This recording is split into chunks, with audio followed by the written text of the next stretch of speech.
Hey everyone, it's Crystal here.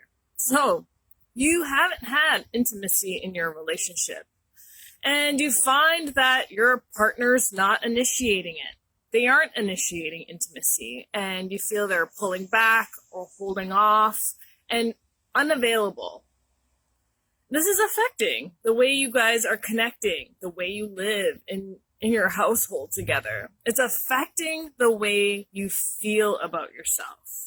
Here is a very simple way of finding intimacy in your relationship again, and it starts with you. And although, yes, we are waiting for the person, and we can continue to wait and hope and wish that they would initiate intimacy, it has unfortunately taken a toll on your relationship.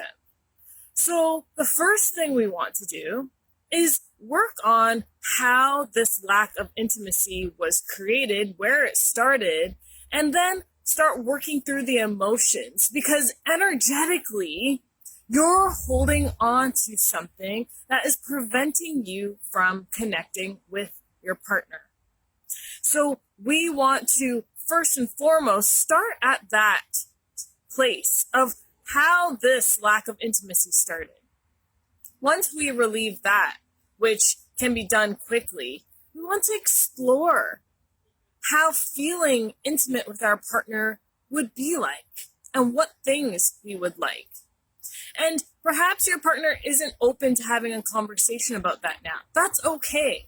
What we want to do is first start that conversation with ourselves. What kinds of things do we like that make us feel intimate and connect with our partner? And when we start exploring those kinds of things, it gets us enthusiastic. It energizes us to want to be intimate with our partner. And to be honest, instead of waiting for them to initiate, when you get these 2 points down, then you initiate the intimacy. And it can be baby steps because, of course, like I said at the beginning, your partner is closed off right now. Perhaps they're not open to conversation, and you're unsure what to do. So you want to initiate this. And how do you do that when you haven't had intimacy in your relationship for probably quite some time? You want to start with baby steps. And intimacy is an act of showing. And you know this person, you know them pretty well. You know what kinds of things turn them on, lights them up, things that they like.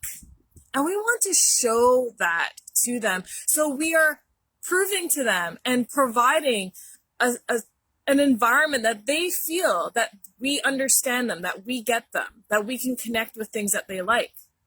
So we want to provide that and initiate the intimacy that way. So then we can start having a dialogue and the person starts seeing that we are making efforts. We are putting our foot forward to create the intimacy. That's how we start shaping a conversation to build around it.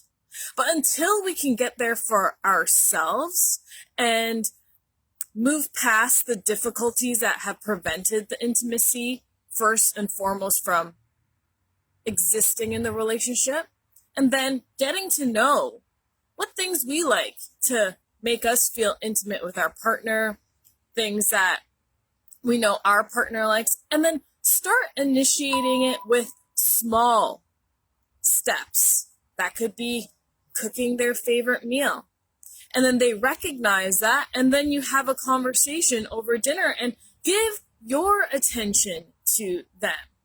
Because that's what intimacy is. It's giving attention. But a lot of our times, our attention is elsewhere. It's with the kids, or maybe on the phone, or on social media, or in our work.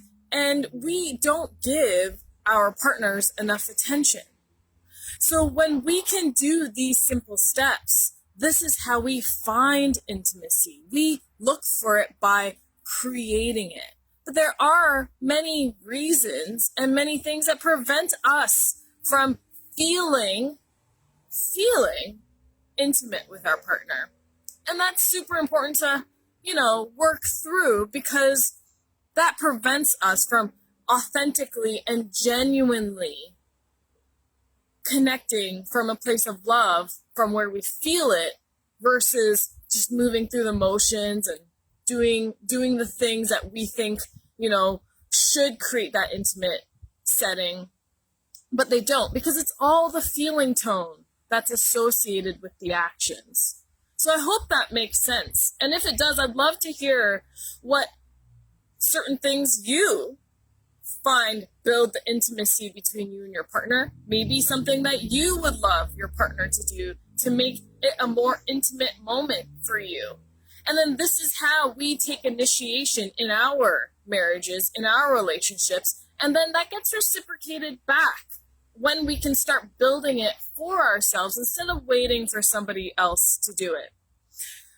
I know that perhaps some of the ladies think chivalry may be dead, but it can come back. Sometimes it doesn't matter who takes the first step. It's just deciding, what do we want here? What do we want? Do we want more intimacy? If we certainly do, let's go. And if you want some help with that, if you're looking to get past this dry spell in your relationship and reignite, fire up your relationship again, and move through this gap and start that intimacy all over again, so you can have a greater marriage, so you can have incredible sexual experiences with your partner, so you can be able to be emotionally invested and available for one another, then get in touch with me. Let's have that chat. Let's get to the bottom of this. And let's get your relationship thriving and moving in the direction that you want it to go, with a ton of love, deep intimacy and connection, and a greater life that you would love. I hope we're able to get some value out of that today. See you soon.